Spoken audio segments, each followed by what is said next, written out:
The cameras were rolling, the audience was cheering, and then 15-year-old Jordan Black stood at the Family Feud podium gripping a worn backpack that contained everything he owned in the world.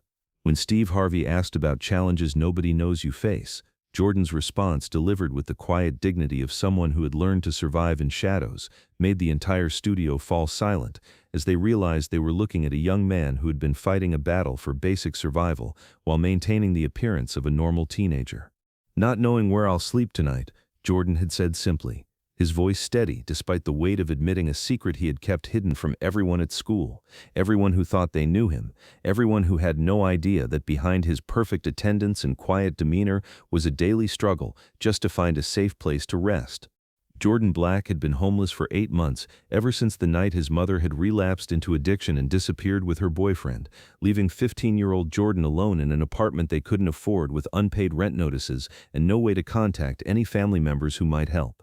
Jordan had tried to maintain the apartment for 3 weeks, using his part-time job money and the little savings his mother had left behind, but eventually the eviction notice had come, and Jordan had found himself on the streets with nothing but his backpack and a determination to finish high school no matter what it took.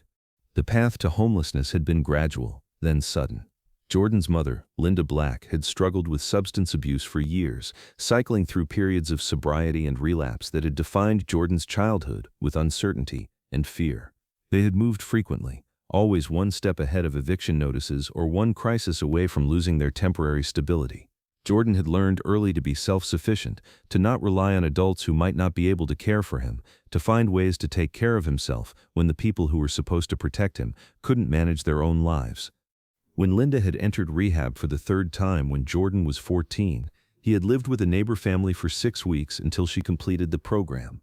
That arrangement had worked temporarily. But when Linda relapsed within 2 months of returning home, the neighbor family had made it clear they couldn't take Jordan in again. Linda's disappearance had been the final break in a support system that had always been fragile and unreliable. What made Jordan's situation particularly challenging was his determination to hide his homelessness from everyone at Roosevelt High School, where he was a sophomore with a 3.8 GPA and perfect attendance. Jordan understood that if the school discovered his living situation, social services would become involved, and he would likely be placed in foster care or a group home that might be in a different district, forcing him to change schools and lose the academic progress he had worked so hard to achieve. So Jordan had developed a complex daily routine designed to maintain the appearance of normal teenage life while actually living on the streets. He would arrive at school early every morning and use the gym facilities to shower and change clothes. He kept his backpack in his locker during the day, rotating between 3 changes of clothes that he washed at the laundromat every few days. He ate lunch at school and often stayed late for study sessions or extracurricular activities that kept him in a warm, safe environment until as late as possible. Evenings were the most challenging part of Jordan's routine. Sometimes he could find space in the local homeless shelter, but beds were limited and often filled by adults who had been on waiting lists longer than Jordan had been alive. More often, Jordan spent nights in 24-hour establishments, fast food restaurants, hospital waiting rooms, bus stations, anywhere that was warm and safe and wouldn't ask questions about a teenager sitting alone with a backpack and school books. The hardest part wasn't the physical discomfort or even the constant fear about safety. The hardest part was the isolation, the way homelessness had separated Jordan from normal teenage experiences and relationships. While his classmates worried about homework and social drama, Jordan was calculating whether he had enough money for food or trying to figure out where he could safely sleep. The gap between his daily reality and that of his peers had become so vast that Jordan felt like he was living in a parallel universe, observing normal teenage life from the outside. The application to Family Feud had come about through an unexpected connection. Mrs. Rodriguez, Jordan's English teacher, had noticed his exceptional academic performance despite some signs that concerned her: the way he sometimes fell asleep in class, his reluctance to participate in social activities, his vague answers about his home life. She had nominated him for a special program that connected high-achieving students from challenging backgrounds with opportunities for recognition and support. The program had contacted Family Feud's community outreach coordinator, explaining that Jordan was an exceptional student who deserved recognition but who might benefit from being part of a family for the show. The producers had arranged for Jordan to be included with the Martinez family from his neighborhood, people who attended the same community center where Jordan sometimes spent time and who had agreed to include him as an honorary family member for the taping. The Martinez family, Carlos and Rosa Martinez and their 3 teenage children, had known Jordan casually from the community center but had no idea about his living situation. They knew him as a quiet, polite young man who was always studying and who sometimes helped their youngest daughter with her homework. When the Family Feud opportunity arose, they had been happy to include Jordan, thinking it would be a fun experience for a teenager who seemed to spend most of his time alone.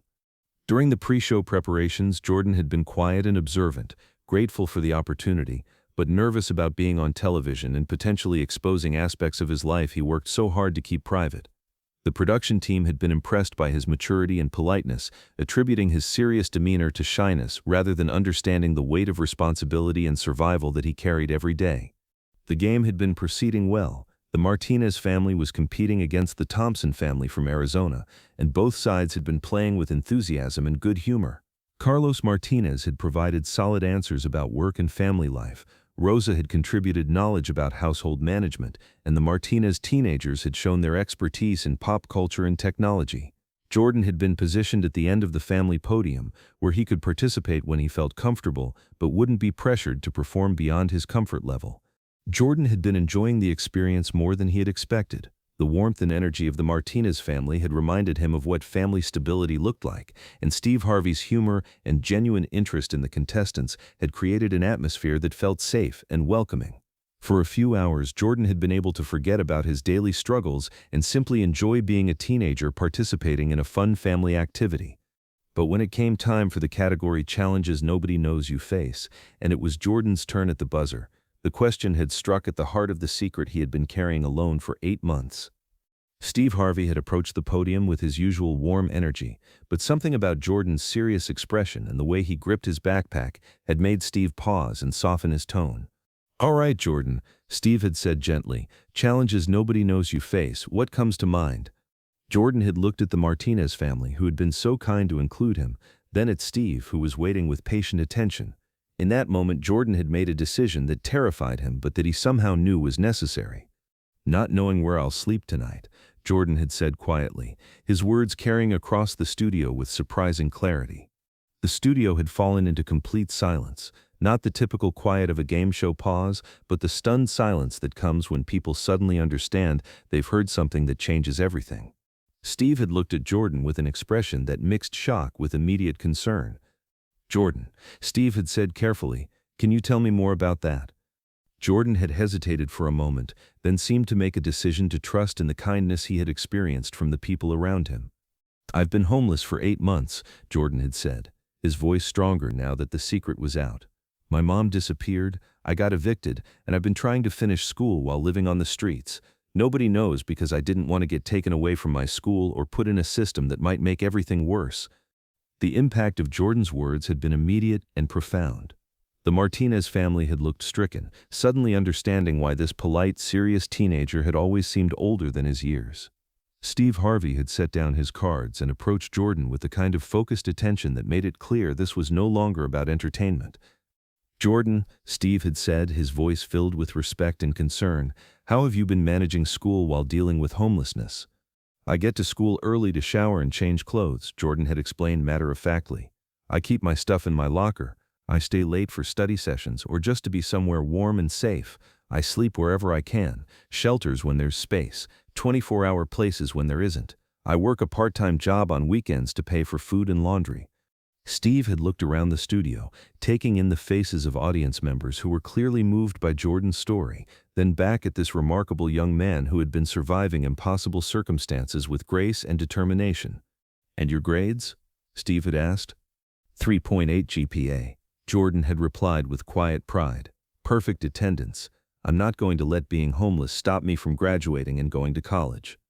Steve had paused, clearly moved by Jordan's resilience and determination. "Jordan," Steve had said, "you're not just surviving, you're thriving. What you've accomplished while dealing with homelessness isn't just impressive, it's extraordinary. You're showing strength and character that most adults never develop." Steve had begun removing his suit jacket, the same jacket he wore for every taping. "Jordan," Steve had said, "this jacket represents something special today. It represents the recognition that you've been fighting a battle that nobody should have to fight alone, and you've been winning. Not just surviving, but excelling. As Steve had placed the jacket around Jordan's shoulders, he had continued speaking. "This jacket is also a promise," Steve had said. "A promise that you're not going to face this alone anymore. We're going to make sure you have stable housing, continued access to your school, and support for your college plans." Jordan had looked down at the jacket, then back up at Steve with tears in his eyes. "I didn't want anyone to know," Jordan had said softly.